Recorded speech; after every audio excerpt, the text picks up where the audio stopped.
So he goes back on a ship called the Endurance, and the Endurance actually gets lodged. It gets stuck in packed ice. And in fact, it gets so bad that the ship was smacked. The ice literally broke the ship apart, and so they were stranded out there, and they lived out on the ice, and kind of watching this ship being smashed to apart for 5.5 months until they finally decided, like, we got to go get help, because it was a 27-man expedition. And so they got desperate. So they finally decided that they would take the three lifeboats called the James Card, the Dudley Docker, and the Stancomb Wills.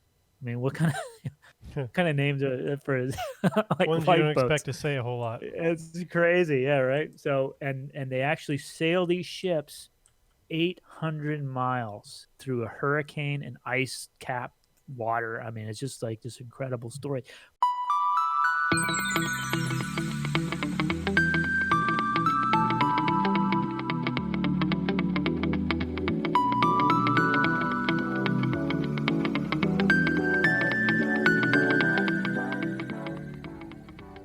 All right, welcome everybody to yet another day of survey in No Man's Sky, looking for player activity. Sorry for a little bit of a late start. We had some technical difficulties. As usual, it was all Mike's fault. But yeah, we're going to continue our survey. We're going to do this a little differently this time. We've done some math and found out that there were about 600 more weeks worth of survey at the rate we're going. And we're kind of curious to see if we start to see more activity as we get closer to the center. So we're going to start every 20 radial systems. We're going to start doing a 150 light year jump, which means today we're going to finish up our radial system, and then I'm going to move us inwards for 150 light years, and we'll just kind of chat as I do that basically, and we'll see how much time is left but when I get there. So Mike, are you landed yet? I'm headed towards the space station. I got about 9 warp cells. Okay. Probably left. enough for today. It's probably enough for day at this point. Yeah. Yeah. Unlike before. Huh. Where are we at? What do we do? We Let me see here. We are. So you want to finish this system up that we're in? This currently. is our 20th. Okay. So I'm going to go ahead and take off and get rolling, I guess. Okay, I'm just going to see where. Okay, gotcha. All right, sounds good. I just needed to see my list of potential places to hit up, and we look good. So I'm ready. Ready to do some survey. I think I found one, maybe. Oh, you're working on one right now, I see. I'm going to go ahead and try this one. Costo Ovo. I think I can do this one. Yeah. Oh, wait, it's 56 light years. I should check my light years to make sure I had that right. Yeah, I assumed it was right. I saw the 5 and I thought, oh, that's 50. Yeah. But I should have looked at the 6 that came right after that. Huh. Rookie mistake. Problem with three-dimensional space. Mm-hmm. Oh, looks like I'm right at 50. Okay. Well, that's all right. Just got to turn around. Just waste some fuel. But you don't have to pay for it anyway. It's true. Yeah, it just cost me some time. Yeah. It reminds me of the first time I went when I first started working for FPAN almost 10 years ago. Actually, it'll be next. Next year will be 10 years in February. 10 years. So almost 10 years ago, I for one of the first times I had taken an FPAN vehicle, so it means I didn't have to pay for gas. Oh no, someone's attacking me. I'll take care of these. But I over in right on the state line with Alabama off of Interstate 10, there is a Florida a visitor center. Oh, these stupid pirate. Get away from me. There's like a Florida. I'm gonna take care of this guy. Hold on. There's a Florida's Oh, whoa! It just happened. Did you die? Oh, wow. That was pretty tense. Hey, Barbara. Oh, is Barbara on? She is. Oh. Hey, Barbara. Sorry, I'm finally taking care of this pirate. Yeah. But anyways, so there's a visitor center. There's an I-10 visitor center, and they were out of rat cards for our museum. So they asked if I could come out and drop off another box, and of course I said sure. So I grabbed an F-Pan vehicle and I drove to this visitor center right on the state line. So it's not too far from Pensacola, like maybe 30-minute drive or something like that. But what should have been a 30-minute drive ended up being an hour drive because I missed the exit to get to the visitor center, which is right, like I said, right on the state line. And the closest exit where I could do a U-turn was like another 20 miles. So that's what this reminds me of. Yeah. Because I didn't run into pirates, so. Well, but I didn't have to pay for gas, but I had to pay for the time. Yeah. And I'll tell you one thing, I never made that mistake again. And then I found out that there was actually a service vehicle road, like not a road, but like an area where you can turn in on the median. And so I actually just didn't tell the truth. I did have that happen again at least one other time, but I used that service because it's a state vehicle. So I was like, well, why don't I just use that? Right. So anyways, I'm having to turn around again, I guess. One of the first times I drove an F-Pan vehicle, I ended up accidentally backing into a tree stump, which was not a pleasant way of starting. No, it's like It wasn't just like a regular tree stump. It was like a it was one of the pine tree stumps. Oh, so it had like big okay. jutting things out, and it like took care of the rear taillights for me a bit. Nice. Oh, nice. What Barbara where wants was to know that at? Where was that at? Yeah, like where? Like just at the office? No. This was out in the field. I assume.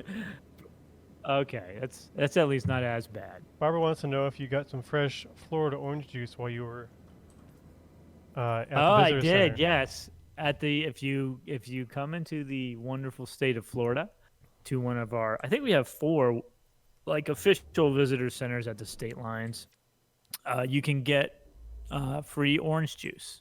They have an orange juice machine, and you get free orange juice.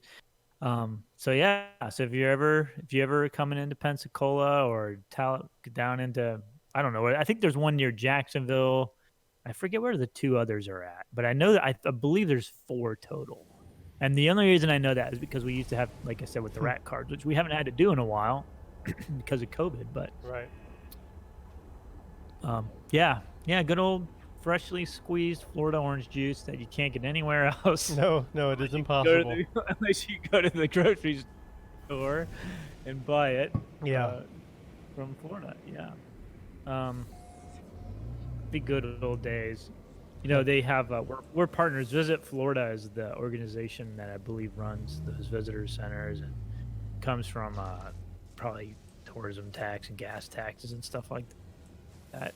But they allow their partners to come and set up sometimes. So people traveling into the state, if you want, tourists or just people traveling through to learn more about your organization or what you do, you can set up and hand out information. So we've done that a number of times, which is a nice little perk. But I found that a lot of people, yeah, I'm sure you have, because most of the times I haven't done it in a while. But what I found is that a lot of people, they really want maps. They want to use a bathroom or they want to use maps. Yeah. They get a lot of people. I mean, there's a lot of people that come through there. I felt like especially bathroom nowadays, was the primary. Big agenda, time. yeah. Or I'm sure like vending machines and stuff too. But they get a lot of people in there. Yeah, they do. For sure. Whatever they're coming in for, Has it been a while since you've done that, or do you still? Yeah, it's been a while. COVID aside, do you still do that? COVID aside, even that. I haven't in a while. I just, we just Remember it? haven't done it in a We while. had some good interactions when I was there, but I remember it was kind of not Mm-hmm. a lot for all the people going by. No, And yeah. for those listening, we have to kind of be conscious of: are we using our time wisely? That's always the question we're Mm-hmm. asking ourselves, because there's much we could do, but we only have a few people to do it with. So I was just wondering Yeah. if you still found it useful or not. I think it's still useful. It's just something that, like you said, it's kind of like if there's a usually I when I have gone since that time when you probably went, it's been more of when they've had uh, more like an event type based stuff going on there, Mm-hmm. and so we'll participate in that. But it's been a while since I think they've offered that. Um, but like I said, it's and a lot of times too. If I think if we had the right materials, so if we had one of the popular things we had were those maps, Right. Those went heritage pretty tourism quickly. sites that people could go to. So the trail, Florida Indian Heritage, which I heard they have a brand new board member on the Yeah, trail yeah, now. yeah. I think There's one. Who, there's a as brand new soon one. as I we think are his name is done, I have to. Tristan. Yeah, as soon as we're done, I have to go and sit on that board meeting. So thanks, Mike. Oh, fine. Yeah. Yeah, there you go. Yeah, I did that for a long time, but they have a really good website, and They do they have a actually. great rat card of different sites that have Native American heritage and history, either interpreted or actual locations where that Native history is. You can experience it yourself all around the state of Florida. So something like that at the I-10 Welcome Center would have were really useful because that's what people wanted to know, right? I mean, they wanted to know like, where can I go visit some of these places, and then uh, we could point to that, and say, Right. hey, we've got, and a lot of these people traveling through the I-10 Welcome Center too. They weren't necessarily heading to Pensacola. They were on their way down to Orlando or Mm-hmm. Miami or sometimes the Keys. Usually it wasn't the Panhandle. But so that's what was nice about the trail is it's statewide, so it doesn't kind of really matter where you're going in the state. There's something in every region that you can visit. It So if really is. people are interested in that, like I said, there's that printed brochure slash rat card that they have, but the website is I think it's let me look it up. I think it's Florida Trail of Indian Heritage.com or .org. Probably know that after all the years that I was on the board. Florida Trail.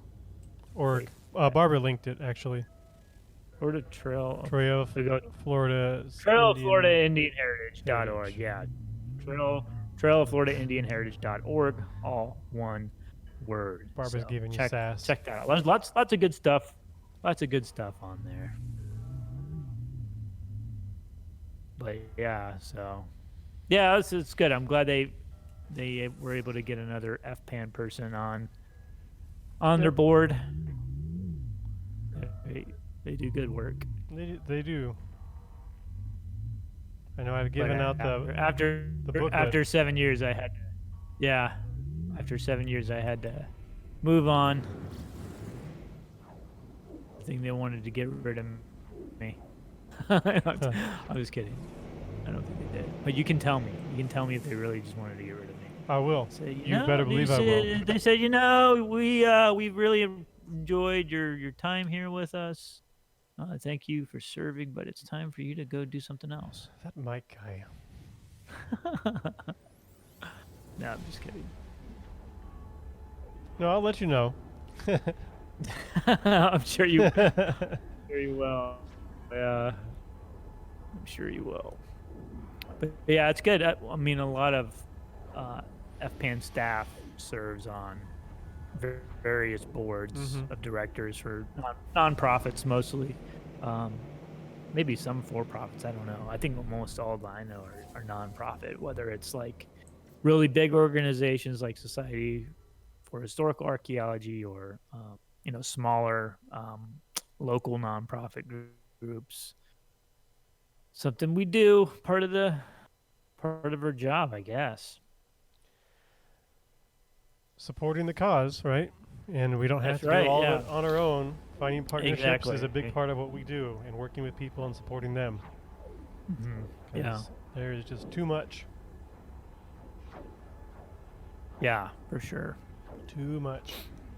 And we're a large enough organization with enough people that have a lot of, experience and background to help some of these nonprofits in various ways. Yes. And yeah, and connections and various things. Mhm. So basically, we're incredibly valuable. Yes. Especially Mike. Especially me. I'm in high demand, Yeah, yeah. until I'm not. Right. Till they push you off the board after 7 Till years. they tell me to take a hike. To take a hike. No, actually, they were very appreciative, and I told them when I left, a couple years after I'm finished with a couple other boards that I'm on, I'd be happy to come back. But maybe not. Now that they got you, Yeah. Kristen will be like, They'll say, "What were you missing I'll all these stay. years?" They'll stay. I know they'll say, Tristan will say, I'll stay on this board, but if Mike comes back, then I'm gonna have to leave. And then they email me and say, thank you so much for your interest, but we have decided as a board that you have done your service for us for the rest of your life. Yes. Thank Leave us you. alone. Leave us alone. Yeah, but I always like their booklets too. They got really nice. They do. Printed They versions. really They're do. really, really well done. I like giving away their There's booklets. also I mean, and it's really appropriate too, because I think right now isn't it Native American Heritage Month? It is, yeah. So that there you go. There's your tie-in with that for And sure. if you'd like to read more about it, Barbara has been doing a series of blogs this That's month right. about Native Yeah, American Heritage Month. I read the one she put out today. It was really good about the Muskogee Nation of Florida. What a cool. It was a really well done. Good job, Barbara. That was really good. If you want to learn more about the Muskogee Nation of Florida, check the blog out. But they're over in Bruce, Florida, which is in, I think, Walton County. I think it's like right on the line between Walton and maybe Holmes County. So, kind of in the center part of North Florida, and they've got some land out there. They've got if you read Barbara's blog, you'll learn more about it. But they've got like a farm, a sustainable farm out there. And they've been trying to fight for federal recognition for something like 70 or 80 years. It's been a really long time. They've been trying to get that, but very interesting story of if you think of these are Muskogean speaking people, so the language is Muskogean, that language family or Creek. So some they're known as also as the Creeks or the Muskogee Creeks.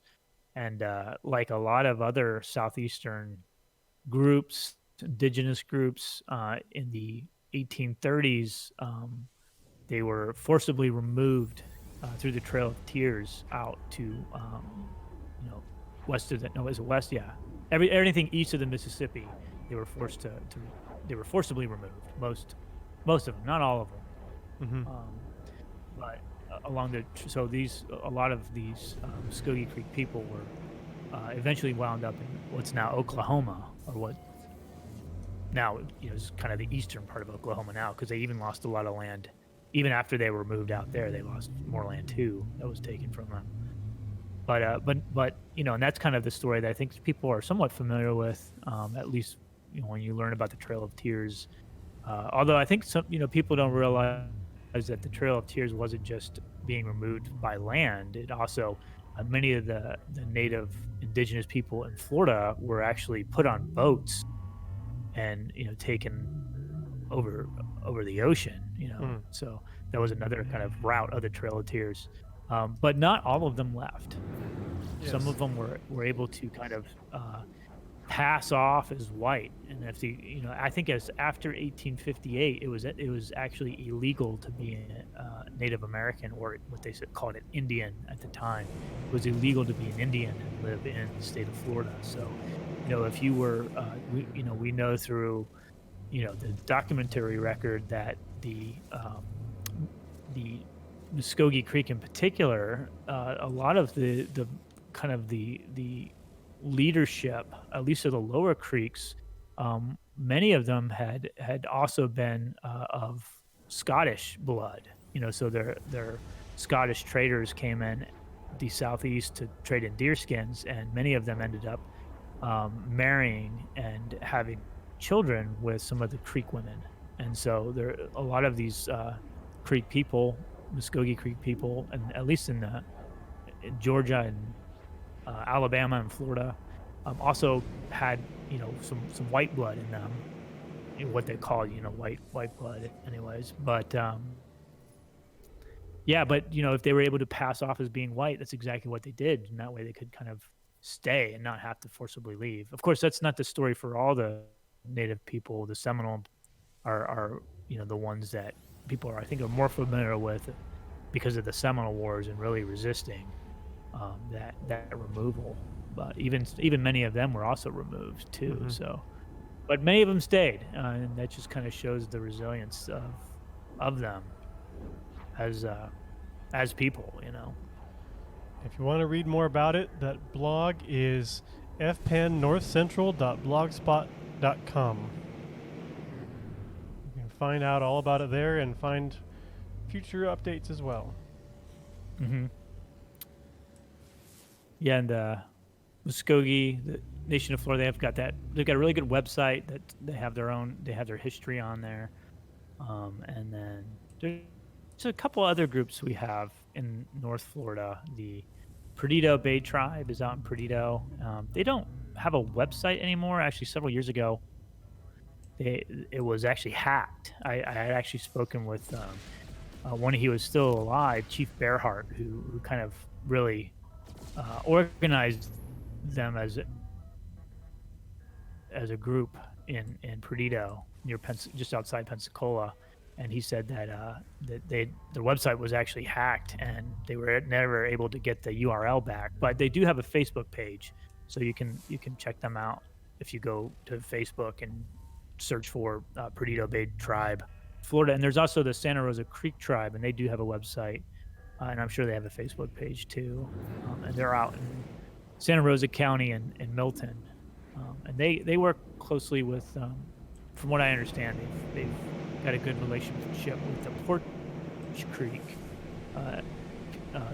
tribe, and the Porch Creek are actually in Alabama, in Atmore is where they have they have a casino out there, and they have various other things that they do aside from just casinos. There's actually an amazing cultural center they have and museum in Atmore, Alabama. That's Porch Creek, and Porch Creek they are a federally recognized tribe. The Muskogee Nation of Florida and the Perdido Bay Tribe and the Santa Rosa Creek Tribe, they do not have federal recognition. There's only two federally recognized tribes in the state of Florida, and that's the Seminole and the Miccosukee. But at any rate, they are very much entitled to their story and sharing that as any other indigenous group that has federal recognition does. But yeah, if people ever get a chance, if you're ever out in Alabama and you visit the Porch Creek Reservation, check out their museum. It's just phenomenal. It's really incredible. The first time I went out there was a few years ago, and I had heard of it because they usually have a powwow out in Alabama, the Porch Creek too, and so did the Santa Rosa Creek Tribe. I know the Perdido Bay Tribe. I know they used to participate in one that was called the Intertribal Powwow that used to take place in November. I'm not. I doubt they're having it this year over in Niceville, but they used to have what they call an intertribal powwow out there. But I had heard of the Porch Creek and their powwow grounds out there before because it's pretty well known. But I never knew they had like a cultural center and museum. And so I went out there. We were asked to come out there and check it out. And so I was just blown away.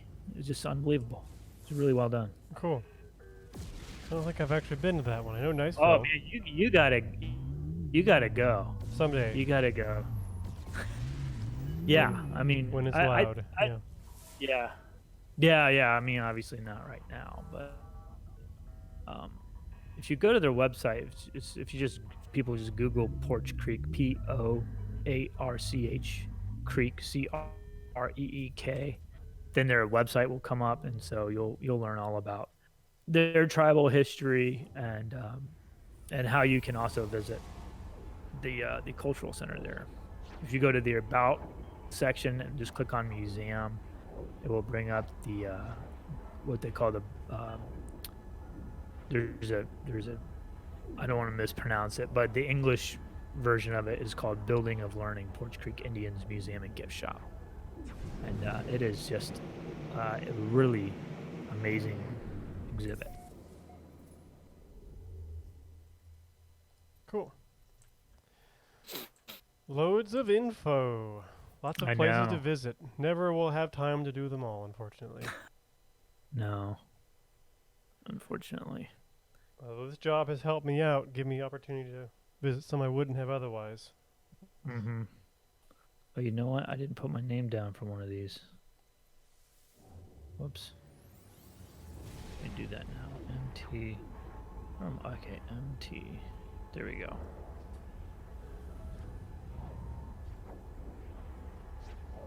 But yeah, I don't think. I mean, obviously the Porch Creek one's not listed on the Trail of Florida Indian Heritage because it's not in Florida. Um, but Yeah. there's some other ones too. Like I know the Muscogee Nation of Florida, they do have like a council house and they do have some like educational displays there. Although I'm not sure what their hours of operation are. Barbara might know more of that. But the Santa Rosa Creek Tribe, they have plans to build like a cultural center, and they have the building. They built the building. They got a big grant a couple years ago, and so the building's done. But I'm not sure if they ever, I'm sure COVID has thrown everyone's plans off. Yeah. So they might have, but they have their website, so people can find out more information there. And then the Perdido Bay Tribe, they do have a cultural center. Again, I'm not sure what the hours are right now, but you can actually, if they are open, and people should check those hours before they go. They do have land like nature trails that you can go out to, and they do have a building with lots of different displays and educational materials about them as a people. So that's another place. But I don't believe either of them are on the Trail of Florida Indian Heritage. So there's other stuff out there that's just not listed as on that trail website, but lots of stuff. So speaking of indigenous history, Mm-hmm. there's a really cool article that dropped last week. Yes. Did you see that one about they found the remains of they found, I guess, these human remains out in Peru in the Andes, and they had, I'm not sure exactly when they originally recovered these remains, but these human remains had with them buried projectile points and some other stone tools that are associated with like processing animal skins and meat and stuff like that. Mm-hmm. And so anyways, I guess they did some analysis on this, and it was just announced last Friday actually. If you go to archaeology.org, there's a article about it, or Science Magazine also reported on this. But they determined that it was 9,000 years old, and so at the time, because of these stone projectile points and tools, it was assumed like, oh, this is a hunter's toolkit, so this person must have been a hunter. Right. And they determined that it was 9,000 years old in the Andean highland site of Willimaya Pucha in Peru. I probably pronounced that last part wrong. And that it was a female. And so the researchers are saying that this um, is really, kind of overturning these long-held ideas about the division of, labor for these hunter-gatherer societies. Because Mm-hmm. for a long time, based on more like ethnographic studies of hunter-gatherer people, that it wasn't, females didn't Ethnographic hunt. means These studies of living cultures. living cultures, Yeah, right? so we look It's, at there's sometimes we one can look at existing cultures and extrapolate backwards and try and see what we can learn about the past based on that. But right, yeah. yeah, But yeah, here from the article it says employing a combination of osteological proto proteomic. What's that mean? I have I no don't even know idea. what that means. And isotopic analysis. I know isotopic has to do with like analyzing tooth enamels Mm-hmm. and stuff like that.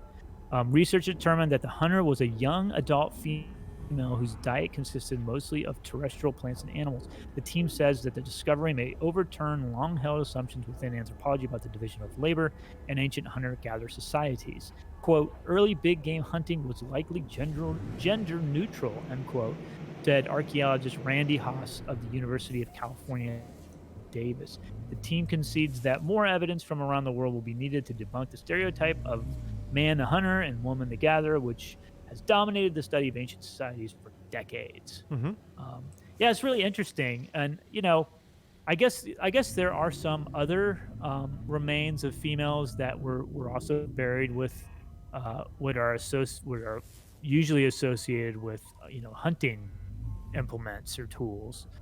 So I mean, I'm not surprised, frankly, that No, me women would either. I hunt. mean, the question usually Yeah, seems to come down to people are complicated.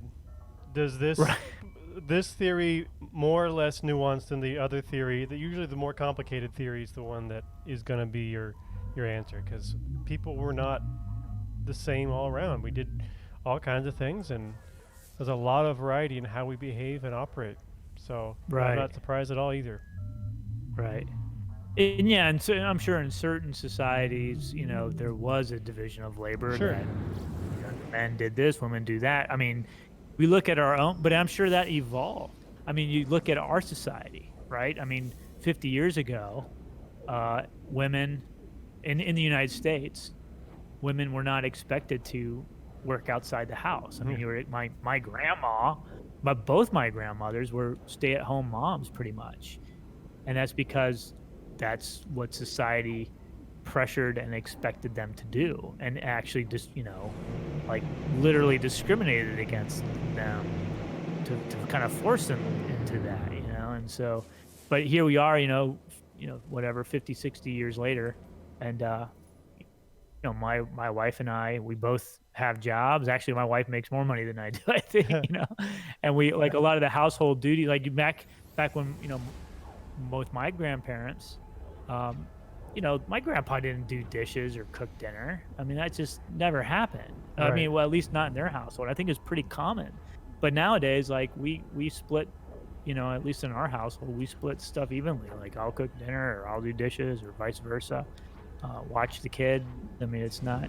So even in our own society, that's something that we can literally see change. So it doesn't surprise me that it didn't surprise. One thing I did think was cool is the artwork that they had, at least on this archaeology.org page and probably on the original article. Actually, let me click and see.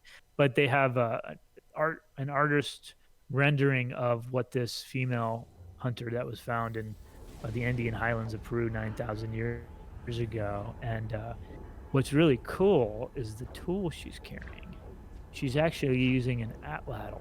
Oh yeah. And so Tell us when for people who Atlatl don't is, Mike. know, yeah, so before the bow and arrow was invented in North America, so we know that during the Ice Age, indigenous people who came to what's now North America, which you had talked about how ideas for how that kind of happened, Mm-hmm. and some kind of newer ideas on what we think and how North America was populated. But at any rate, what they brought with them was this tool that is the first really compound tool that humans have ever used, and that was called the Atlatl. It's been around for thousands and thousands of years, literally on every continent where there's been humans. Everybody has this tool, and basically, it's just essentially just a stick with a hook on one end, and basically it's a spear thrower. And so people would attach a spear to this particular tool, this spear thrower tool or atlatl, and they would then throw the spear or this long dart using this tool, and basically it allowed them to extend the length of their arm, Mm-hmm. which gave them more leverage, which then allowed them to throw much further distances with much greater force than you would just with your just by holding a spear with Much just your greater, arm and yes. throwing it with just your arm. Yeah, so I liken it to, if anyone's ever seen those infomercial for those dog throwing Yeah. toys where you throw the tennis ball or whatever you're gonna throw. If you can actually buy those at like Walmart or wherever, whatever you buy stuff at, and you can see the difference. I mean, if you throw a ball with your regular with your arm, without anything, and then use that tool and see how much further it goes. It's the same principles behind that. But this is a tool we know people hunted with for thousands and thousands of years, and it's something that the indigenous people would in North America and Central and South America hunted with up until and even after the bow and arrow came into play. I Mm-hmm. think the bow and arrow was largely replaced Atlatl, and but like you mentioned earlier, it kind of each group, even during these certain spaces in time, um, didn't necessarily all do the same thing. Sure, Whether it and was you can the do a lot with division of a labor. bow and arrow, but I imagine there are some jobs you just need a heavier spear for, basically, like Right. larger animals Yeah. and that kind of thing. So yeah, I could see that definitely being the case. Right. But if anybody's ever, if you could go on Google and find Atlatl, but I mean, we do Atlatl throwings with kids because it's, once you kind of figure it out, it does not take much force to really be able to throw a spear Kids usually pick it up with faster a than great adults amount. do. Oh yeah, with a great amount of force behind it. And so, this idea that you need to be super strong, although I'm sure you had to be pretty tough to hunt some of these large game animals. But this idea that you had to be like really a muscular, powerful person to be able to utilize a tool like the Atlatl is just not true. You could, a little kid can do. I can do it. Like, I'm not super strong. I mean, I can do it and Mm-hmm. throw it with a decent amount of force. So I think it's cool that they had the artist rendering of Yeah, the Atlatl. Makes sense. Atlatls are really pretty tremendous fun, and if you ever get a chance to throw one, I highly recommend it. You can order them or make them yourself, especially if you. The darts are the hard part. The Atlatl tool itself really isn't all that hard, but the darts are where it gets trickier because you need kind of specific materials and that kind of thing. But yeah, they're a lot of fun. A lot of fun. Actually, it's been a while since I checked this, but Atlatl hunting is, I believe, still legal. You can get a permit for it in Kentucky, which I think Mike's left me now, but I can't imagine it working all that well because the whole over the arm throw thing, I think, tends to flag the game and basically makes them jump because they see that motion. But at the same time, if you're good at it, I guess you could give it a shot. Sorry, we had to. Yeah. Yeah, but yeah, totally. And I think it is you. In certain states, you can still hunt with the Atlatl. Last I know. I checked, Kentucky was one of them anyway. There might be more. I think Alabama you can too. Mm. And there's been some experimental archaeology done with. Actually, there was a Florida archaeologist. I'm trying to remember which one did it, but there was a Florida archaeologist that did some experimental archaeology back in the 1960s using the Atlatl, and he basically hunted wild boar with them. And I believe that's what you can do in Alabama, unless the law has changed. Is you can hunt boar with, obviously certain times of the season. Yeah. Isn't it more or less open season, a lot of boar though, because they're such I don't. pests. Yeah, I mean, I'm sure. I mean, sure they need to control I when you don't get more know. out there, but Right. Yeah, I don't know. I'm sure that makes sense because I know they are a big problem. they're kind of out of control. Yeah. Mhm. All right, let me see where I'm at. And Are of we course, in the same boar space? are not a native species to the Americas, which is part of the That's reason right. they are invasive, and is part of the reason that they are out of control. That on top of the fact that we've killed off like all the coyotes and mountain lions and wolves and things. Hmm. Hmm. Yeah, that's one of the legacies of the Spanish DeSoto. Mm-hmm. Those That and those rats conquistadors and horses and rats and horses and cows, and cracker cows. Yeah, cattle, yeah, yeah. were brought by the Spanish. Which I think the cracker cattle is cracker cow, which is the breed of cow that the conquistadors brought over. Um, people, a lot of people, I think, are surprised to learn that Florida is known for having a lot of cattle ranches, and it had Spanish first came over. It's kind of, and I think down over in the area of Ocala, I think there are still some of these ranches that still exist. And that cattle There was was one of actually the historically very important in things like the Civil War. A lot of salt and beef came out of Florida supporting the war effort, yeah. and and bootleg trade, of course, too, because no one could patrol all that coast. Yeah. All right, I'm trying to see what we haven't gotten here on the list. We're getting like- low, but we still got plenty, I think. Okay. This one visited. All right, did that one. But I think the cracker.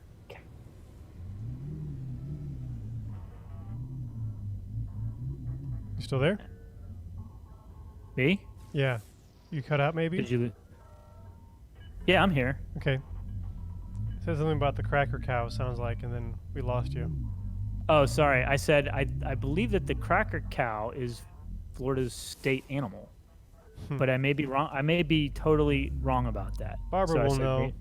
I said Barbara might want to fact check that. She probably Tell me knows off the top of her I'm head. wrong. She likes her cracker cows. Cracker cows. Yeah. You can, or at least not too far ago, you could actually come down and do cattle drives here in Florida even. Oh, cool. It was that common. Ask Barbara about it sometime. She'll definitely tell you. Yeah, I'd like to. That sounds fun. There's one of my favorite movies. It came out a long time ago. It has Billy Crystal in it, and it was about these. It was called City Slickers, Mm-hmm. and they go out west, and Jack Palance is in it. You know, the guy who used to do those Brute cologne commercials and all those things, and that's what they did. They were coming out. They didn't go to Florida, although it would have been cool if it would have been Florida, but they went out. I think out west somewhere, like Montana or somewhere. They participated in this cattle run. It was like an agri-tourism type thing that people, I guess, do. I just thought it was a movie, but I guess it's a thing. Yeah. It looks like you already did this one. Okay. It didn't pop up when I typed it in. It didn't pop up. Sometimes it does that to us. Mm-hmm.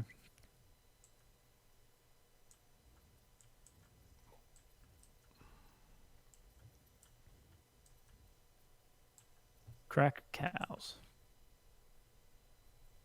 I think weren't peaches too brought from the New World?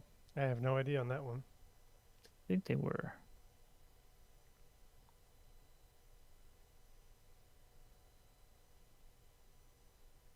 Yep. The searches have stopped coming up, apparently, so guess I'll start searching manually. Oh no, my websites aren't working now. What's going on here? I had all my links ready to go for our second half, so I'll have to bring those back.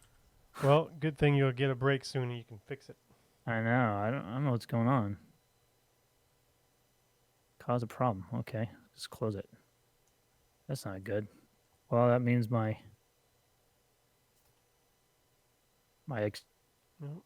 spreadsheet. I'll have to bring that back up. Yeah, that was weird. Well, bummer. All right, I'll have to do some Googling during the break. So much for your break. I know. Very strange. Yeah, it's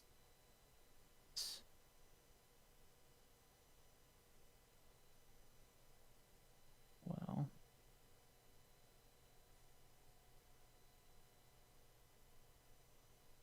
Might have to use a different search browser.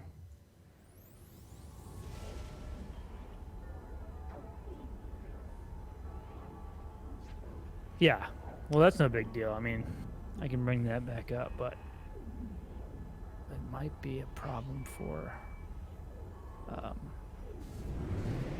my Excel spreadsheet.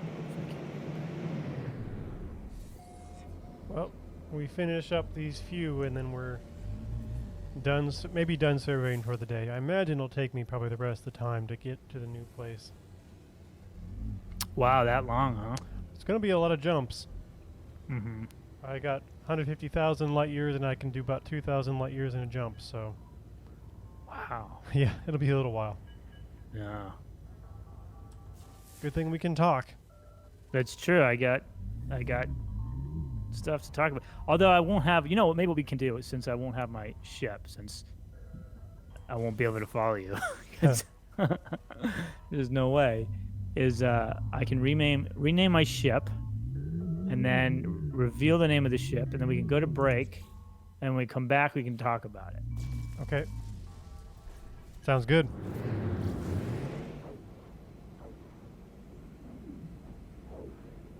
I want to try and finish up this radial and then go to break. Yeah, let's do that.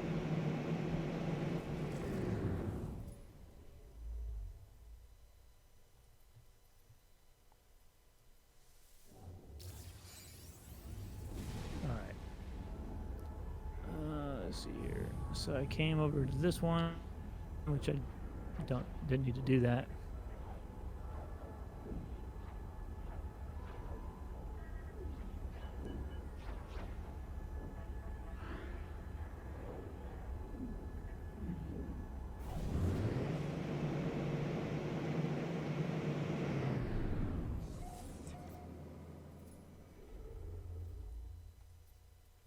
Okay.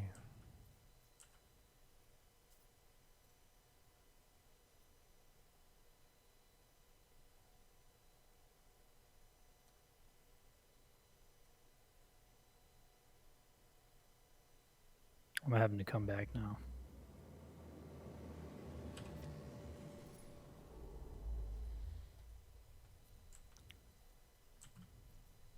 Oh, that's 52 anyway.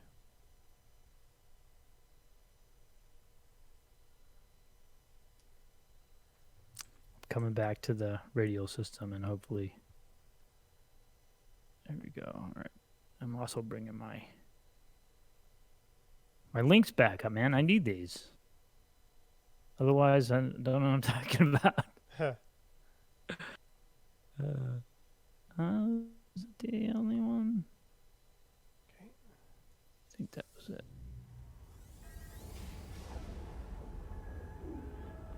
Barbara must be away. Otherwise, she'd be talking about cracker cows and everything in the chat. Cracker cows, yeah. Missed your opportunity, Barb. Yep, too late now. Can't possibly talk about it now. Nope, it's over. Hey, we're in the same system. Oh, that's probably for the last system, sorry. Do we get them all? I'm still finding an occasional one, so worth doing a little looking still. Ooh, Ogus, did you do that one? It's hard to tell. Really is a lot harder when you can't rely on the search. Yeah. Maybe this one you didn't do.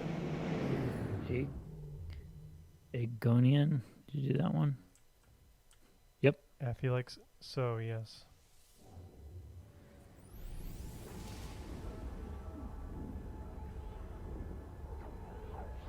Oh, there's one that's exactly 50, but I don't have the right type of drive, so I can't go there anyways. I might have done Oh, that wait. one. I feel like I did one in that Wish it category. wouldn't. Yeah. It's all good. I'll find another one maybe. Dusta Teams. Did you do that one? Yep, that one's done. Okay, what else? Rigra. See if you did this one. Maybe. Oh, wait. Maybe not. Yep, you did it. Good thing it didn't jump. Waste my fuel. I'm gonna call this good. Let me see. Wait, there might be one. Let me. Zion Exu. Did you do that one? Yes. You did? Zion Yatsu Huh. 1. I believe you. I still don't see it on there. Are you sure? I see a path to it, so that's should I don't be. see it recorded though. Yatsu 35 light years? I guess not. Okay, I'm going there. Okay. Gotcha, sucker. Well, actually, I'm the sucker because I don't know how to spell it now. Oh, wait, it showed up now when I did the thing. Oh, good. Oh, wait. Wait, no, that's a different one. Yatsu. Okay. And watch this have the player built base Right. on it. That would be how it works, right? That is actually how it works. Last day's survey, or when you're about to move on to a new one.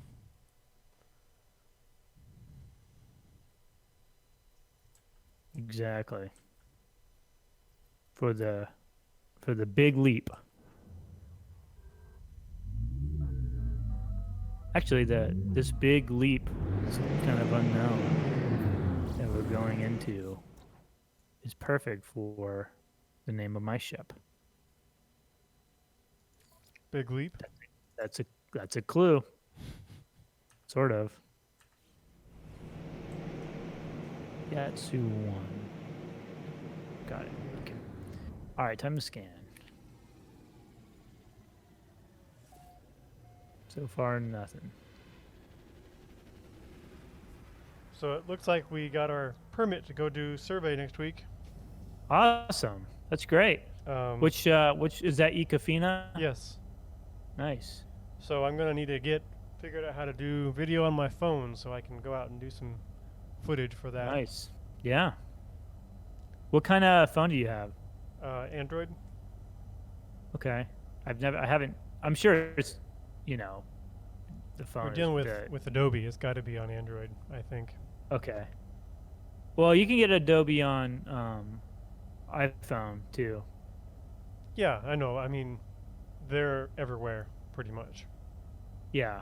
That's one nice thing I like about Adobe is you can use them on Windows or OS or whatever, not my Apple operating system. Yeah. But yeah, I got for my phone. I got a stabilizer, which you don't need to have one. I just like to use them, but it basically just allows you to get really smooth motion shots if you want to have like movement or if you're like walking along. But a lot of phones now have built-in stabilization that help with that. Sure. Already. I figure we'll give it a so shot. that's nice. And we'll see how it goes. And if we decide we need something fancy, we can talk about that then. Yeah. I mean, it doesn't, like you said, it'd probably be fine. Yeah. But yeah, that'd be great. How many sites do you guys have to? Then this is all. This is none. Nothing Okay. here. But I think that is all of our stuff for this radial, which means it's time for us to take a break. And then I'll be doing a whole bunch of traveling after this. So. And I'll do a whole bunch of reading stuff online. But right. so do we want? So we want to wait to reveal the name of my ship, or do it now? Oh, Or? do you want to do it now? Let's just wait till we get back. Okay. 'Cause we'll pretend that I'm like following you or something. Sure. Sure. Okay. People won't know anyways. All right, everybody. We'll be back in about 10-15 minutes. We'll leave you with some videos, and we'll see you in a bit.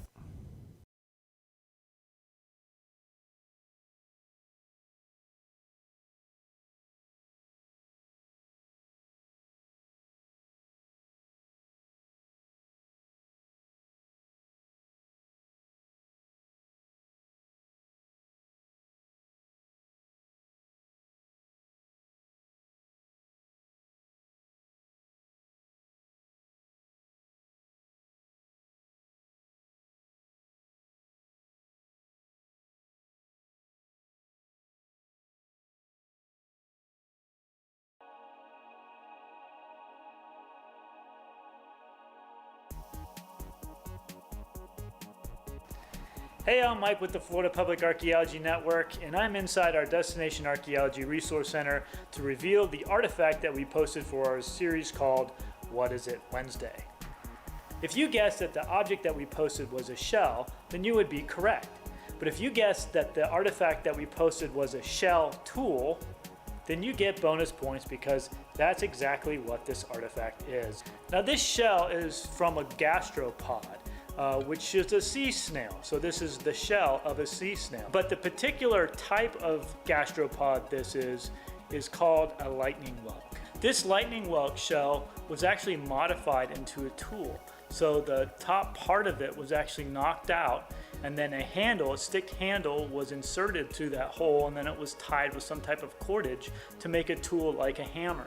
We know that native peoples often use shell to make all sorts of different types of tools for thousands of years. A good way to identify lightning whelks from other types of gastropods with these single valves, these single mouth openings, is the fact that lightning whelks are one of the only types of sea snails that has the opening on the left.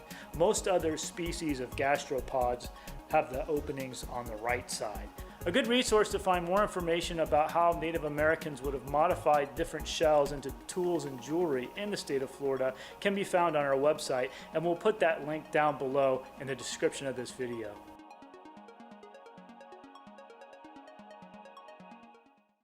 I'm Mike Toman with the Florida Public Archaeology Network, and today I'm going to take you on an aerial tour of Northwest Florida's river systems. Now, Florida's waterways have played a really important part in the development and history of not just Florida as a state, but specifically Northwest Florida as a region. Before the invention of automobiles and airplanes and trains, the main way that people got around by moving people's goods and ideas was by utilizing these river systems. Now, Florida has 1,700 rivers, and 41 of those rivers are designated as outstanding Florida waterways. Native Americans were the first people in this area to use these river systems, and the type of watercraft they used we called dugout canoes. Now in Florida, we've found hundreds of these dugout canoes at different sites along the coast as well as lakes across the entire state. Going into the early Spanish exploration time period, we know that early Spanish explorers also were utilizing these bay systems and river systems. Mostly what the Spanish were using in the 1500s and the 1600s to explore areas like this were basically shallow drafted ships. Usually they had one mast that could have a little sail on it, but they were mostly powered by oarsmen. So they had oars that they could literally row a boat, just like if you were on a canoe today. These river systems were continually used throughout history. You see steamships being developed later on in the mid-1800s. Areas like the Archaeological River were major hubs of trade, not just for Florida, but the entire Gulf South. Now, like many river systems, the East River, which is behind me, actually empties into what's called the East Bay, which is an estuary. And now estuaries are where you have fresh water from river systems meeting salt water from the ocean. They're incredibly important places for marine life. In fact, 70% of all marine life spends one part of a critical stage in its life development living in estuaries. So it's really important that we take care of our estuaries and we take care of these river systems.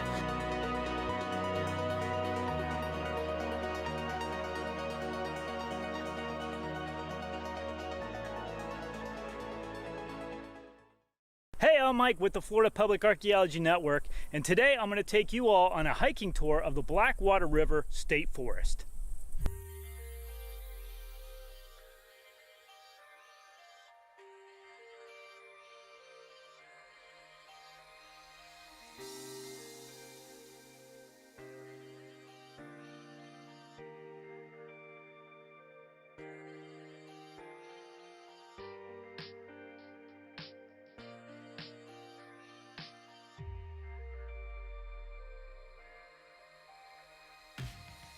The Blackwater River State Forest encompasses 211,000 acres, and it gets its name from the Blackwater River. On the north, the Blackwater River State Forest is bounded by the Conecuh National Forest in Alabama, and to the east, it's bounded by the Eglin Air Force Base Reservation. The Blackwater River State Forest has a lot of different areas that you can hike. This particular trail is called the Juniper Creek Trail, and it runs for about 8 miles. There are hundreds of different archaeological sites within this state forest. Along this area alone, there are dozens of archaeological sites that are prehistoric Native American sites. Native Americans were the first people to live and occupy this area.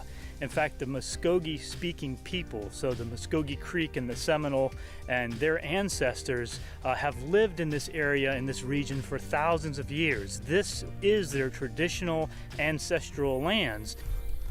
Unfortunately, over hundreds of years of colonization and U.S. policies have stripped them of a lot of these native tribal lands. It was in the 1830s that the Native Americans who were in this region were forcibly removed through the Indian Removal Act in the 1830s under President Andrew Jackson, that moved them out into what's now eastern Oklahoma, where a number of these native groups, the southeastern native groups, reside at today. With that said, not all of the native people were removed from Florida. The Seminole resisted U.S. occupation and expansion for over 100 years, and they still have a reservation in the south part of the state to this very day. But there are a number of other Muskogee-speaking people that still reside in this area of northwest Florida today, including the Perdido Bay Creek Tribe in Perdido, the Santa Rosa Creek Tribe that's in Milton, as well as the Muskogee Nation of Florida, who are over in Bruce. Also, just north of us into Alabama are the Porch Creeks, who have federal recognition and have a reservation in Alabama to this very day.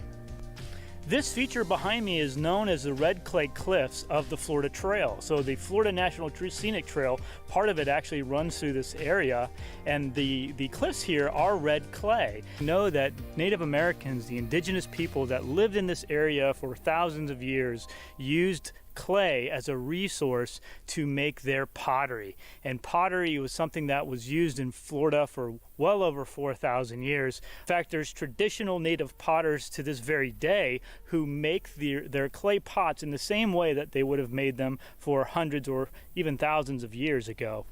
Now, the way that we know that Native Americans made their clay pots is we know that they didn't have the wheel, so they didn't actually throw their clay pots in a wheel like you might have been familiar with if you've ever been to like a ceramic art gallery. They would have gathered their clay from areas like this, and here's some really nice clay. Of course, they would have had to have removed any of these impurities, and then they would have actually added what they called temper. And tempered was either crushed up shell or sand, or sometimes even bits and pieces of old broken pots that they had crushed up, and they would have added that to the clay. And basically what it would do was it made it stronger and easier to work, number one, but also in the firing process, after they had actually made their bowl or plate or whatever ceramic piece that they were making, it would have made it a lot more durable in the firing process. But instead of using the wheel, they would have used the hand coil technique, and so that's where you would take a piece of clay and basically roll it up into a long coil, and then they would have looped that up into circles and then kind of worked the pot up around it, layer by layer, until they had the form and shape that they desired for their pot. Archaeologists love to find pottery because pottery can last so long. So some of this Native American pottery that is found in this area dates back thousands of years. And also we can tell based on the style of pottery, based on the type of temper that was used, even based on the clay itself, of where that particular piece was probably manufactured, and more importantly, by which cultural group were the ones who actually created it.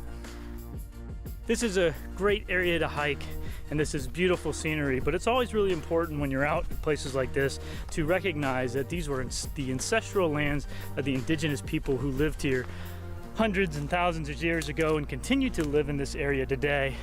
So make sure that you show this place the respect that it deserves, and give thanks and respect to the native people who were here long before any of us.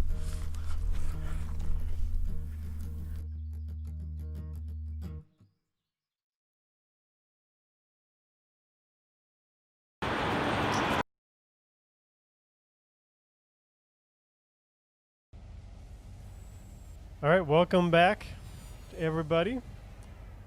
Oh, we missed the. We almost had the FPAN office. We did. We've had it up before, and it'll be up again, I'm sure. And you do realize that next week will be the 1-year anniversary that we shot that. Will it? Oh my gosh. Yeah, next week. It was a year ago. Can you believe that? Ugh. Just thinking about the passage of time and what it's been like this year, basically, is just kind of ugh. Pretty insane. Yeah. Yeah. It was fun, Barbara. Yeah, it was one of my favorite things. I have to admit though, I've never been more nervous about doing a video than I was for that one. Yeah. All the other ones I was never nervous about doing, because it's all kind of like, wow, I sort of have an idea what I'm doing. But that one I had no clue. We had a script and we had people coming, and you guys came down from Tallahassee, and we had to shoot it in different parts and then edit it. Yeah, it was very nerve-wracking, but very worth it. Plus my jello didn't come out quite right. And then but you did a good job of the jello eating. That was all your idea. that was fun. That was glad such a good that touch. worked out. Mm-hmm. Yeah, that was a good time. I think a Parks and Rec one would be awesome, Barbara. And yes, it did win an award. It's an award-winning. Yes, we can officially say it's award-winning. It is an award-winning video. It blew the competition away. There was no competition. Well, there was one. Was there one? Yeah, it was basically someone's field school.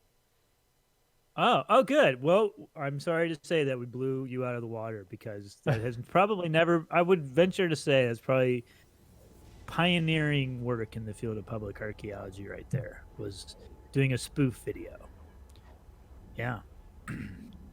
So, is it time for the name of the ship? Yes, let's do the ship name. I'm just following behind you in my ship, Kristen. Yes. Trying to catch up to you. Putzing along. So what's your jump range? What's your max jump range? What's yours? 2,100. Yeah, that's about what I got.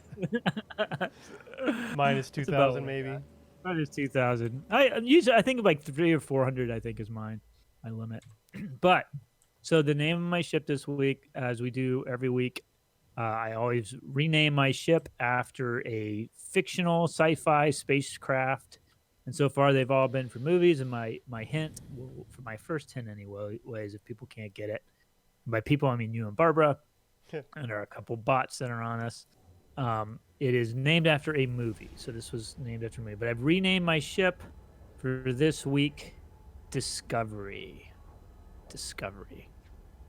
So if do you know, Tristan? Do you know off the top of your head that what movie has a spaceship called Discovery? Probably not. I'm probably thinking of the wrong thing, but I'll wait a moment. I would be shocked if you have not seen this movie, because this, my second clue is, this is a classic sci-fi movie. Like, anytime you see a spoof of a sci-fi movie, and this has had a lot, I think The Simpsons even did a spoof of this movie, like in certain clips. It's been spoofed many, many times, and there's lots of references to it. It's kind of like it's a very important sci-fi movie. But I'm sure Barbara's looking it up. Maybe she can't find it. It's got a cool historical connection too, and so that's another reason why I thought this would be a really good one. Too. That's my third clue. There's a historical connection. It's a sci-fi movie. It's a classic sci-fi movie. One of the that's been spoofed many, many times, and has been referenced many, many times. And what was my third clue? I just can't. I can't remember whatever I just. Yeah, 2001: A Space Odyssey, Barbara. That's absolutely correct. So 2001: Space Odyssey. The ship in that its name is Discovery, and this movie is a sci-fi movie. It came out in 1968, produced and directed by the very famous. It was actually a screenplay, also by the same guy. Same guy. Produced, directed, screenplay by Stanley Kubrick. And so in this movie, it's the screenplay. Well, I'm sorry. Arthur C. Clarke also helped to write this, and it was inspired by Arthur C. Clarke's short story, The Sentinel. And so, it's been a number of years since have you seen this movie, Tristan? Oh, yes. Okay. So yeah, very classic. But so the Discovery is the name of the ship that they're on, and the main kind of plot of the movie is the ship is run by a computer called HAL 9000. I got a trivia question for you two. Okay. Do either you or Barbara know what HAL, like why they named it HAL, HAL? I mean, I'm sure it has an acronym, but there's a reason why they specifically chose those letters. HAL is a computer that runs these operations are all controls this. And everything goes well. Yeah, let's not spoil it, but there's a big issue that happens. HAL 9000. So in the movie, that's an acronym for heuristically programmed algorithmic computer. That's kind of what it stands for. But HAL, if you look at the letters HAL, what's the letter that comes after H? Tristan? I. Yes, I. What's the letter that comes after A? B. And what's the letter that comes after L? You're going A, B, C, D. Yes, G, every H, time I I, have J, to K, I have to run through it again. M. IBM. Oh. Yeah, so that's actually why they named it that. It was kind of like a reference to IBM. But I guess they couldn't use IBM. Or Because back in to. 1968, IBM was like the big, computer, company, Yes. I guess.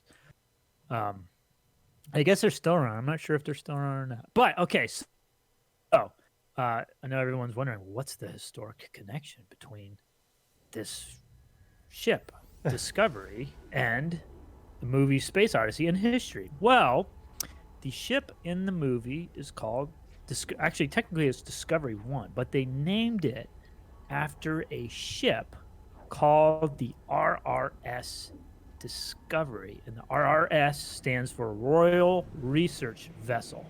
And it was part of the Discovery Expedition from 1901 to 1904, what was also called the British National Antarctic Expedition, that was led none other than by the figures Robert Fulton Scott and Ernest Shackleton.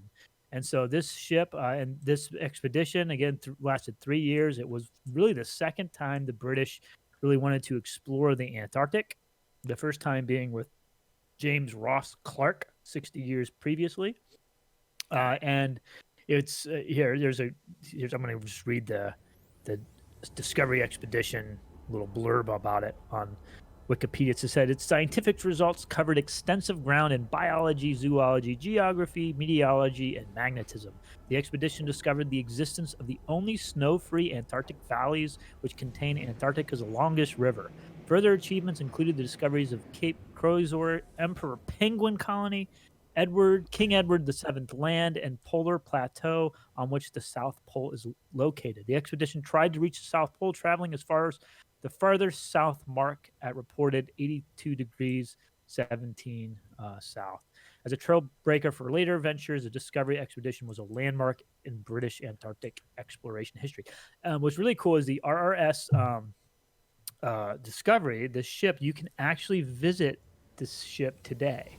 If you go to Dundee, Scotland, it's at the visitor center. So it's the only ship during this age of Antarctic exploration that survives. I think it's one of two, but it's at Dundee because it was actually built in Dundee. Let me see if I can find more information about the ship. But I know it was built in Dundee.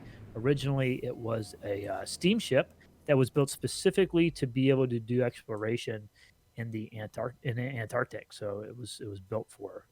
That's why it was built. So really cool. Here's more about the ship. The expedition ship was built by the Dundee Shipbuilders Company as a specialist research vessel designed to work in the Antarctic waters, and was one of the last 3-masted wooden sailing ships built in Britain. You can find a ton of pictures on it online. Like I said, you can also visit it.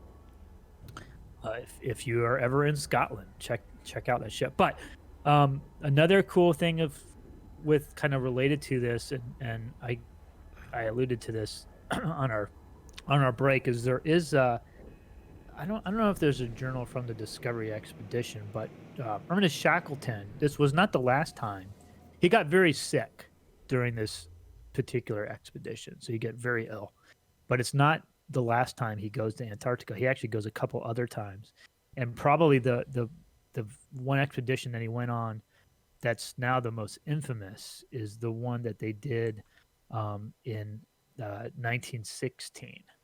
So he goes back on a ship called the Endurance, and the Endurance actually gets lodged. It gets stuck in packed ice. And in fact, it gets so bad that the ship was smashed. The ice literally broke the ship apart, and so they were stranded out there, and they lived out on the ice, and kind of watching this ship being smashed to apart for 5.5 months until they finally decided, like, we got to go get help, because it was a 27-man expedition. And so they got desperate. So they finally decided that they would take the 3 lifeboats called the James Caird, the Dudley Docker, and the Stancomb Wills. I mean, what kind of names are for like ones you don't lifeboats? expect to say a whole lot. It's crazy, yeah, right. So and they actually sail these ships 800 miles through a hurricane and ice-capped water. I mean, it's just like this incredible story. But one of the expedition members, a guy named Thomas Ord Lees, actually kept a diary of this whole ordeal.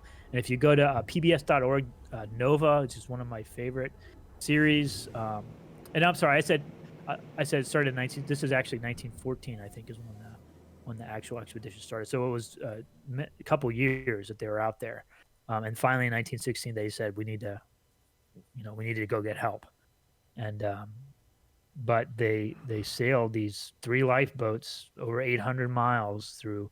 The PBS Nova Online described it as the brutally cold and increasingly dangerous days and nights of April 9th to the 15th, 1916. So in a week they traveled those 800 miles, and they survived. And there's a whole journal about it. And so most of them, I presume. I know some of them like lost feet and stuff from what's it called? What's the word I'm looking for? Frostbite. Yeah. Florida guy. So yes, yeah. So yeah, but I don't know if. Let me see here. It says this is according to PBS. You go to Nova's website. They've got all this stuff on there about the Shackleton expedition. It was this legendary explorer's 1914 to 1916 endurance expedition was one of the greatest survival stories of all time.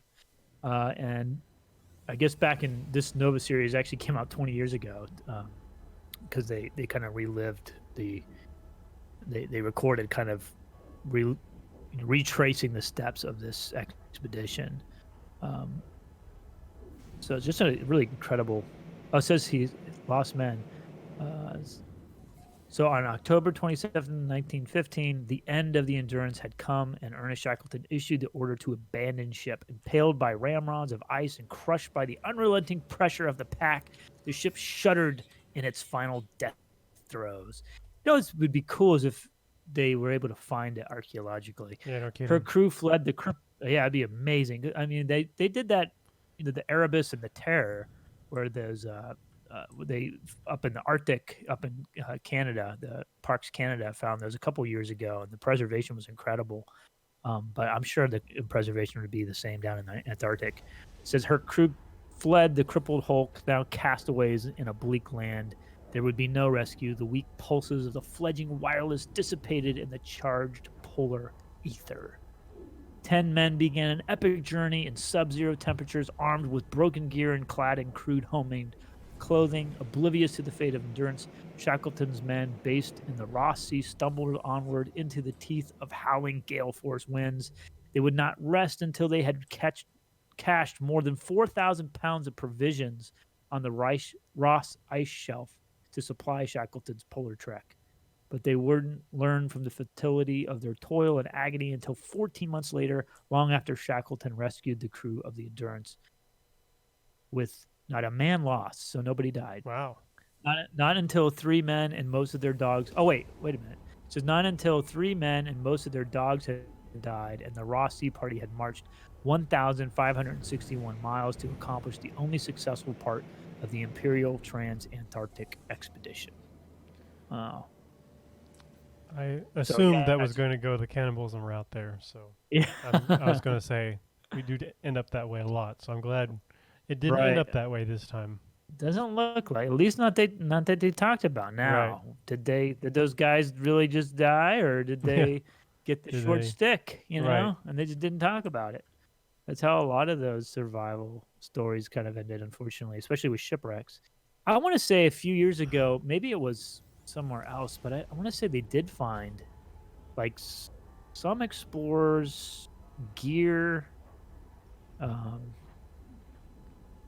in the Arctic, and maybe it was this expedition, or maybe it was another one, that they had actually, archaeologists actually found it. Oh, there's apparently, this is according to an article in Archaeology.org, the news magazine. It says this is back in last year. Live Science reports that researchers led by Munson Bond, director of the exploration phase of the Weddell Sea Expedition, have abandoned the search for the wreckage of Endurance, Sir Ernest Shackleton's 3-masted wooden ship equipped with a coal-fired steam engine, and Antarctica's Weddell Sea after the loss of autonomous underwater vehicle in inclement weather and heavy ice. So they lost an ROV. So I guess they are. People have been looking for the. Oh wow! Look at this. It says they all survived. So they did survive, but the ship is believed to rest under a layer of sea ice and nearly 10,000 feet of water. Whoa. Well, we won't be seeing that for a while, probably. Definitely need a more expensive ROV, I guess. Wow, that's amazing. So I guess they haven't found. Oh yeah, okay. Here we go. This is more from the same article. It says said it's unlikely another polar research ship will attempt to resume this search for Endurance anytime soon, but he hopes this will happen eventually. Quote, "It is one of those things that stands out as an obvious challenge, and I have no doubt that the challenge will be revisited at some time in the future," end quote, he said. To read about a 106-year-old fruitcake discovered in Antarctica, go to Super Fruitcake. Okay, maybe this is what I'm... So I guess they found... All right, check this out. The discovery of a 106-year-old fruitcake on Antarctica's Cape Adare may help redeem the delicacy of much maligned reputation. The centenarian cake was found by a team from the Arctic Heritage Trust in the continent's oldest building, a hut erected in 1899, and is thought to have been left there in 1911 by members of the Northern Party, part of the British explorer Robert Falcon Scott's Terra Nova expedition. So that's the one that started the Discovery expedition. This is the same guy. Mm-hmm. The tin holding the Huntley and Palmer's fruitcake was somewhat rusty, but the cake itself was in fine shape, likely due to the cold, dry conditions. But how did quote, it "It looked." taste? Go ahead, sorry. Here's a quote from one of the ladies. She says, "It felt and looked like a new fruitcake," says Lizzie Meek, the trust program manager. Quote, "It was only if you got quite close to it that you could smell that slightly off smell of butter that's gone wrong." Yeah, So probably was not something you'd want to eat. probably not. Can I just say real quick that fruitcake gets a bad rap because so- a lot of the fruitcake that gets passed around as gifts is pretty garbage. But my dad makes a fruitcake, which is way more fruit and nuts than cake, and it is amazing. So Nice. it can be Yeah. awesome. Just want to So say says Tristan that. now. This has converted people. This cake has. So Oh, okay. Yeah. Yeah, I'm Myself sure like included, that's like actually. anything. It just depends on how you make it. If it's fresh, I mean, if it's yeah, Barbara knows. She tried it. Yeah. it's Barbara It's- approved. It's a whole bunch of dried fruit and nuts, and I think there's a little bit of cake in there, but oh my gosh, it's good. Nice. So, I enjoy the fruitcake jokes, but they are unearned. They're unfair. Well, take your dad's fruit cake and take it to Antarctica We'll and see how long it leave lasts. it there for 100 years and come back and then see if it's still any good. Probably won't be because it's actually a good fruitcake. Yeah. Well, the only other thing I have from this is if I guess we still have about half hour. Yeah. I could read one of these journal entries that there's a bunch of them from these guys. Sure. Although some of them are kind of long. So maybe we Well, don't. if you want, He I goes could into pretty good detail. have an article I wouldn't mind talking about. Yeah, let's do that. If we have time, we'll come back Yeah. to the Shackleton debacle with the Endurance, Yeah. not the Discovery. Gonna Discovery, land I believe the Discovery was also trapped in ice, but they made it out. Yeah. And it wasn't. Well, obviously, the ship was not destroyed, but the Endurance apparently is 10,000 feet below water. Maybe one day they'll find it. Until then, fruitcake. Fruitcake. Land and get saved just in case I get disconnected. So the article I found that I wanted to talk about is from High Country News, which I have no idea how reputable the newspaper is, but the article itself is fairly good. It's titled "A Whistleblower Speaks Out Over Excavation on Native Sites." And so essentially, it's one of those articles you want to. It does a really good job of laying out the complexity of some of this, but also it seems to talk a little more certainly like this thing happened, whereas it probably should be written more as like this is what alleged to have happened kind of deal. But essentially there is a former employee of Bureau of Land Management in California who alleges that the University of California, Davis ran an excavation site in 2009 and came across human remains, but didn't contact the tribes, didn't do any repatriation, and actually continued excavation. And they are unsure where the remains are now even.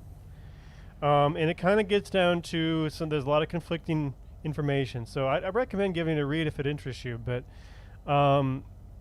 it kind of deals with, part of the problem is the tribes in the area aren't federally recognized, which means that the BLM isn't always obligated to contact them, even though they still should. But also the tribes themselves don't have access to some of the resources that makes it easier to work with them. And they say, hey, is there anything in this area that might be a problem? They don't have the staff basically on hand to look into it and do that research. So it gets really complicated.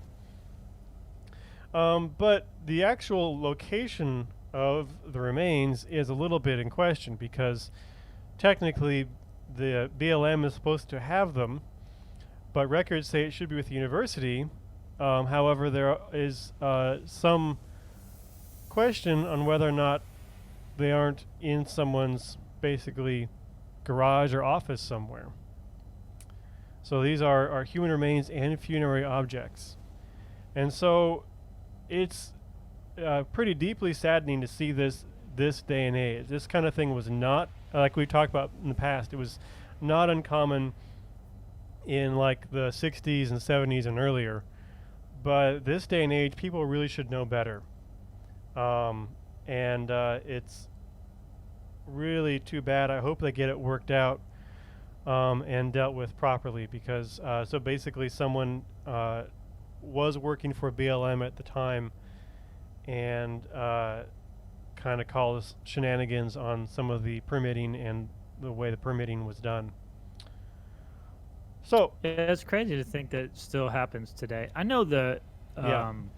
several years ago, there was a situation with it's one of the national parks where there's several different mounds. I can't remember the name of the park, but apparently the managers of the park put in all these boardwalks, and they didn't do any archaeology at all. Mm-hmm. And their reasoning was, they said, "Oh, we don't have to because it's all disturbed." But that's number one; it wasn't true. Yeah, they just But assumed it. Yeah, they assumed it, or they just Wanted to just assume it. they disregarded it. Right. And then the other problem is, regardless of whether it was disturbed or not, you should still have to do archaeology. It's in national park. Right. And so yeah, there was there was a series of news articles a number of years ago all about that, and it's still kind of something that the Park Service is really making sure that the other parks know about, so they don't do that. Mm-hmm. Don't. But yeah, Yeah, it's crazy. It's really just really saddening to see it this day and age. And there's some question too, like it seems, and I'd have to look at some of this myself to try and figure it out what's going on exactly. But there's basically, we didn't figure out until 2012 that we actually had human remains on hand, which is not unreasonable, especially if you have small bone fragments. They're not easy to identify, especially to people who are not trained in that. However, there was apparently a dissertation written on the excavation that says they found it and didn't stop. So, Oh wow. and then there was some question on regulation as well. So it seems that the university may have been under the assumption the BLM procedure was, if you find human remains, you stop that unit, but you don't have to stop units that don't have human remains, which is not how that's supposed to work. Because if you're on a burial site, you're on a burial site. That needs to you need to stop and reassess what you're doing. So it was frankly bad archaeology on several levels if these accusations hold up, and it seems like the evidence is fairly strong. Wow. So Yeah, yeah. the name of that park was the F.G. Mounds National Monument. That's where Okay. that happened at, in Iowa. And I remember a few years ago is when that was reported in the news, and yeah, so a similar kind of situation, unfortunately. Actually, my university, University of Nebraska in Lincoln, I remember when I was going there, this would be early 2000s, and they apparently had come across a record that the university in, I don't remember when, I think it was before or soon after NAGPRA, so it's still a big deal, but it wasn't like a recent thing. They came across records that they had human remains, and the professor ordered their incineration on the ag campus with animal remains. Oh wow. And so that was a big to do, and it should be. But in that case, when people discovered it in that time era, the early 2000s, they said, hold the phone, and a big issue was raised, and people were contacted, and people were very upset, understandably so. But in that case, at least it was a situation where the university seemed, from what I could tell as a student, of course, seemed like they were doing everything they could to make it right. But yeah, Hmm. so these kind of abuses are part of the reason archaeologists sometimes have kind of a fraught relationship with the Native American tribes, and it's the fault of archaeology, hands down, and people Hmm. doing it. So I totally understand and totally side with the Native American tribes and their the problems they have with archaeology. I understand it. Right. It's getting better, but it still is not perfect. Hmm. And it's you can't those kinds of things aren't forgotten very quickly. Right. Yeah, I know that even there's been a lot of tension between some of the tribes and the Smithsonian regarding some of the human remains and artifacts or burial items that are associated with those human remains because the Smithsonian institution, when NAGPRA came out in the early 90s, the Smithsonian was actually not uh, required to follow NAGPRA because they had their own sort of system Hmm. already in place. And so, but more recently, they've I know they've through their own kind of system of dealing with how to repatriate human remains for for the indigenous people that they had in their collection and associated burial items and objects. I know they have repatriated a lot of them, but there were many.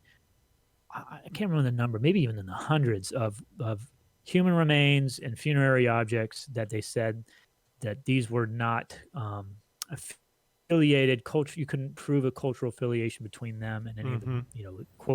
quote unquote modern tribes that are federally recognized today, which is uh, through this Native American Graves and Repatriation Act. That's created a process whereby federally recognized tribes could see inventories of museums that received any federal funding and uh, of any burial items or human remains, and they could basically petition to have those items repatriated if they could prove this, quote unquote, cultural affiliation. But there is a number of items that the Smithsonian said, well, we don't really know what group this came from, so we can't really say who can claim it. And anyways, I know the Seminole tribe of Florida had been fighting for a number of years uh, to have these returned, and I guess just recently they finally have come to an agreement, and so they're going to repatriate these. I believe to the Seminole, maybe other tribes are involved as well. But that was big news just a couple weeks. So it's like you said. I think it's this kind of very long relationship between not only archaeologists and Native American tribes and indigenous people, but also just the museum world in general. And Mm-hmm. that's kind of Yeah. a related. It's all connected, but it's a whole another aspect to that. What what do you do with these collections that, in many cases, were looted from native lands and in particular burials, which is if we had done the same thing, similar thing to like British colonial human remains, I think people would be horrified. But it's not seen in the same way for some reason.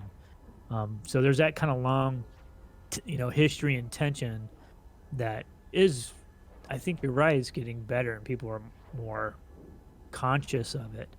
But there's, of course, like anything, there's still a lot of improvement to be done, and not everybody's on the same page, frankly. No, So, as we um, saw with that case the article I talked about. mm, no, 2009 is way too recent for that nonsense to be happening.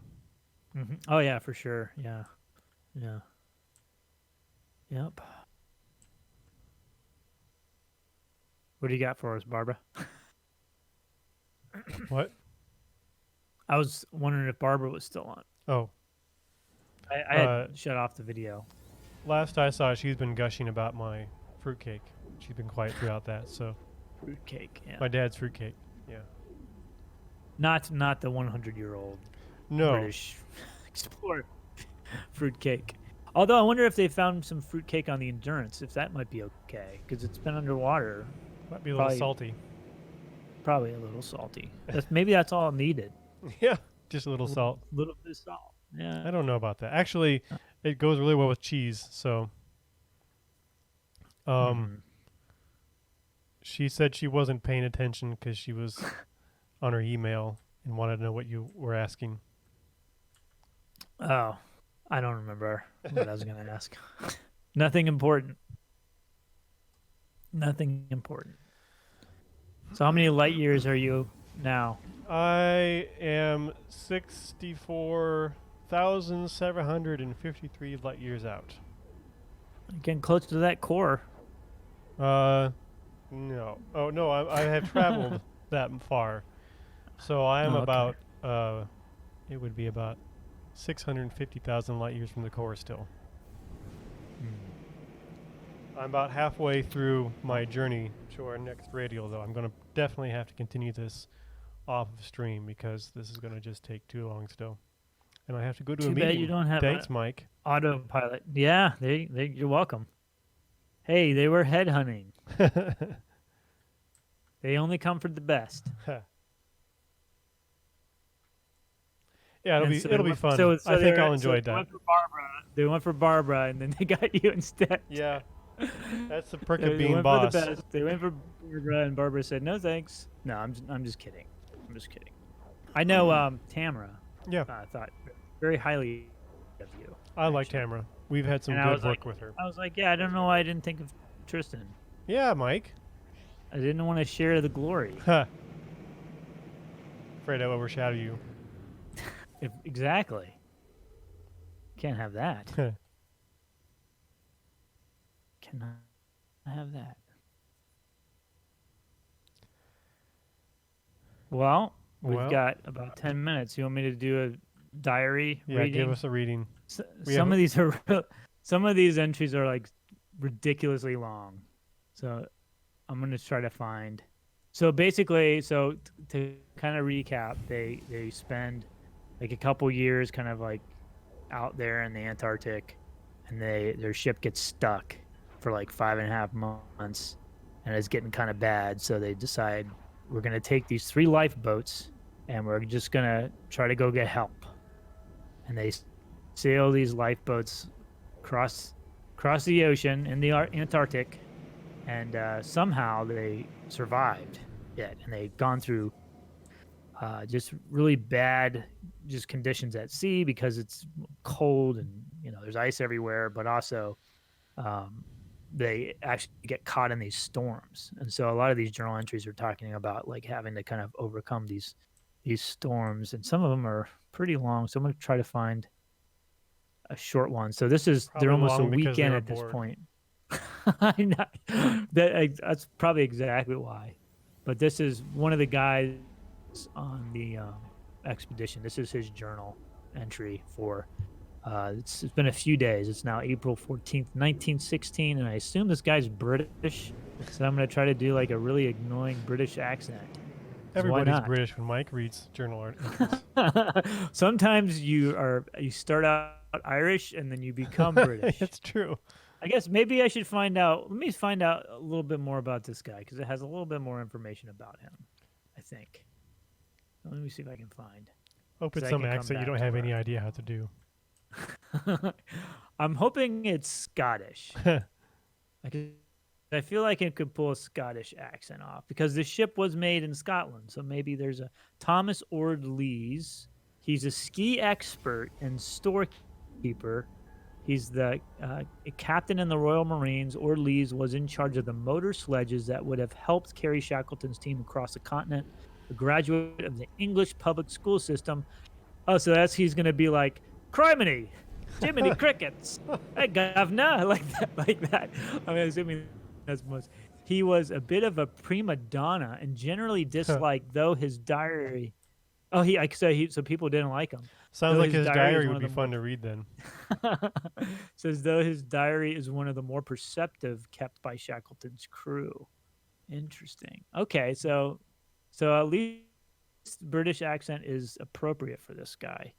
All right, so let me go back and so starts April 9th is when it starts, and they're like, on this lifeboat, and it's obviously conditions aren't awesome, and they're traveling again. They end up traveling like 800 miles, And everybody hates him. and everybody hates him, and so that's why he's probably writing all this stuff down. Yeah, he's probably lonely. like, I'm gonna get these guys back because they're gonna have my writing and not anybody else's. So this is April 12th, 1916. Let me see if I can do my British accent. By nightfall, the weather was getting cooler and wetter, and once more we had to nerve ourselves up for another nightmare night to be spent in the boats. At first, it looks as if we might be able to make some sort of camp on a floe, to the least side of which we moored ourselves for a time to take shelter. But on the floe swinging round, our side became the windward side, and drift ice descended upon us so suddenly that we had to cut the painter in order to escape in time from the embraces of the ice blocks, thereby losing 8 fathoms of good rope. We made the 3 boats fast to one another, and so spent another wretched night in the open, improving matters a little by drawing the remains of a tent over us. But it was bitterly cold, and no one got any sustained sleep. In spite of everything, Lee snored as usual and denied it in the morning. Before turning in, save the mark, we prepared a hot beverage of milk, cooking it over a Primus lamp in each boat. Never was a hot drink more welcome, especially as it subsequently transpired, this was the last one we had in the boats. The filling of the lamps and the boiling of milk certainly reflect great credit on those who conducted operations with the boats bobbing about all the time. Nor did the milk taste of porphyrin in the slightest degree, notwithstanding that a good deal was spilled about whilst filling the Primus lamp. And that's his entry for that day. So I Which is think pretty short compared to the other ones. Yeah. Yeah, so he's basically always complaining about so-and-so snoring and Yeah. the lamp's taste You know of what? paraffin. And Yeah, I mean, when you read it, food. that one entry, it doesn't seem that bad. Yeah. Like maybe he really was a prima donna. And here's the other. This is the last day that I'll read since we have a few minutes left. This is April 14th, 1916. Again, this is a short one compared to the others. It was a truly magnificent sunrise, as beautiful a one as we had seen, and the brightness and genial flow put new warmth into our half-frozen bodies and raised new hopes in our hearts. The spray during the night had frozen on our outer clothing, and our Burberry blouses were stiff as parchment on us. As they thawed out, they became correspondingly wet, but when the sun got higher in the sky, its warmth, aided by the breeze, was sufficient to dry things, and we hung out our mitts, socks, etc., on the stays of the mast and got them fairly dry during the day. During the whole voyage, even on the coldest nights, we found that in spite of our mitts being so sopping wet that we had to take them off from time to time to wring the water out of them, they kept our hands reasonably warm, or if not exactly warm, they did not get so cold as to be in danger of frostbite, though they felt wet and cold all the time, as was only to be expected. In the case of our socks, however, this did not apply, and we had to resort to every possible expedient to keep our feet fairly dry. As it grew lighter, Elephant Island loomed up through the mist on our port hand, and for various reasons, thenceforth became our goal. And that's where they ended up, at this Elephant Island. well, And then as I guess always, I guess there's one more like where he's like complaining about things.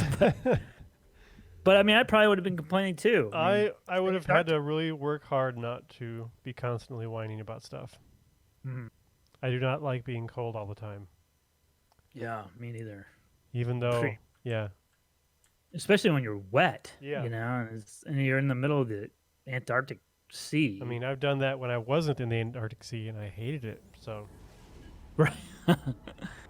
Probably makes it not seem not as bad. yeah, I had one project I was on where we had to survey this mountaintop in Utah, and we started off, and it was drizzling rain, and I had a poncho. And then we were walking through this scrub brush, which is basically as bad as thorns, and so it shredded my poncho. And we get to the top of this little mountain, and it's snowing. And Oh so I was wow. soaked to the bone because my coat had been all shredded, and it was literally freezing, and I was so miserable. Ah, field work. Those were the Yeah. days. Doesn't doesn't make you want to go back? No, no, no, definitely not. I mean, I can't imagine why not. It sounds pretty awesome. I did my Sounds time.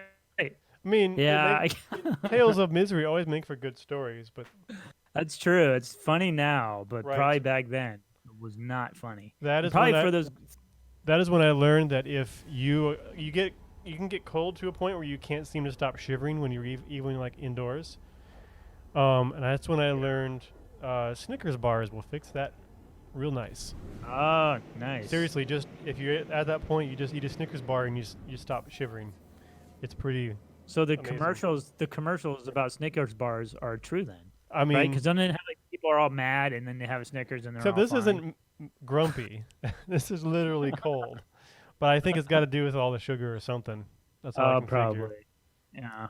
It's that energy boost, or I don't know what. Or maybe the chemicals. You know how you have those little pouches that you rub together, and the chemical gets hot. So maybe there's so many chemicals in the Snicker bar that when you eat it, They it hits react your body. inside your body. Yeah. You, you, you know what else is good for that?